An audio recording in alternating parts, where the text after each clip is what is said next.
Dans l'épisode du jeudi 25 novembre 2021 de Demain nous appartient, Jordan, Maxime l'élu, annonce à Lizzy, Juliette Mabila, qu'il sort avec Jaya, Nastasia Caruge. Il en est d'ailleurs très heureux mais veut garder cela secret tant que cela n'est pas officiel. La jeune fille redoute que sa mère et sa sœur l'apprennent. Il se retrouve pour mettre en musique les paroles qu'elle a écrites. NJ, Louise Marion, les voit et s'énerve contre Jaya parce qu'elle passe du temps avec Jordan.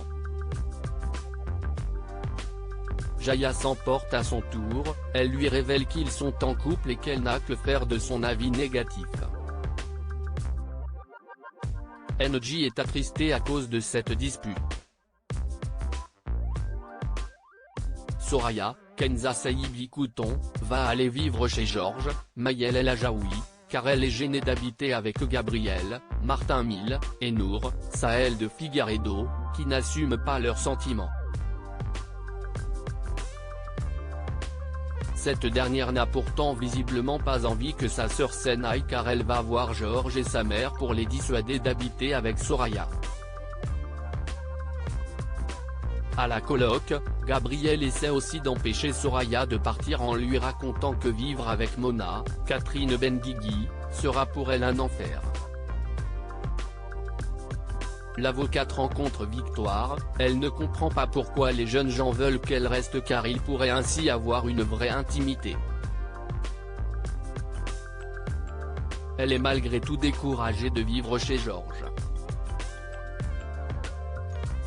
Victoire, Solène Hébert, l'invite alors à venir chez elle. Nour et Gabriel l'apprennent, ils mettent les choses au clair, hors de question de jouer au petit couple, ils ne sont que sex-friends de 2 ans. Rebecca et Sébastien mentent à leur famille dans Demain nous appartient. Rebecca, Victoria Abril, raconte à Sébastien, Xavier Delugue, son interrogatoire avec Martin, Franck Monsigny. Le procureur craint que leur secret lié à Daniel Meffre, le père de Xavier, Charles Lelore, n'ait été justement découvert par leur ex-gendre. Avant sa grave chute, il s'était emparé du dossier de l'enquête sur la mort de son géniteur. Sébastien et Rebecca veulent tout faire pour le récupérer, en commençant par fouiller chez Chloé, Ingrid Chauvin. La chanteuse accompagne ses petites filles voir leur père, elles vivent très mal la situation et s'inquiètent. Pendant que Maude, Sixtine Dutheil, est dans la chambre de Xavier, Rebecca lui dérobe les clés de la maison de Chloé et elle les donne à Sébastien. Au poste, Aurore, Julie Desbazac, Martin et Damien, Adrien Robe, ne retrouvent pas le dossier de l'enquête mais savent que Xavier l'avait récupéré. Ils supposent que si est ce que Sébastien recherchait la veille, sans succès. D'ailleurs, celui-ci s'introduit chez Chloé et trouve les documents. Il part sans se faire repérer. Martin se rend chez Chloé à son tour pour mettre la main sur la même chose mais, du coup, il fait chou blanc. Sébastien informe Rebecca qu'ils ont réussi leur mission et ils évoquent leur passé.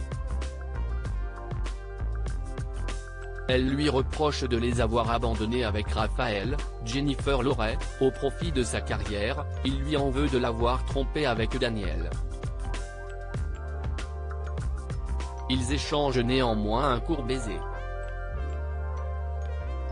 Au commissariat, Aurore et Martin repèrent que Xavier était suivi par Sophie, Carole Bianic, les jours qui précédaient son accident. Elle est entendue par le commandant. Sophie lui révèle qu'elle n'était pas liée à Xavier mais à son père, il a été son grand amour. Le soir venu, Rebecca rentre chez elle et voit Raphaël au dernier étage sur le balcon.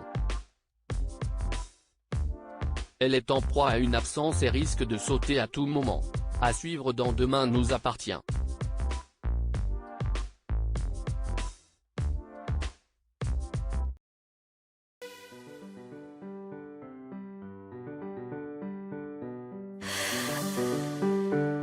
The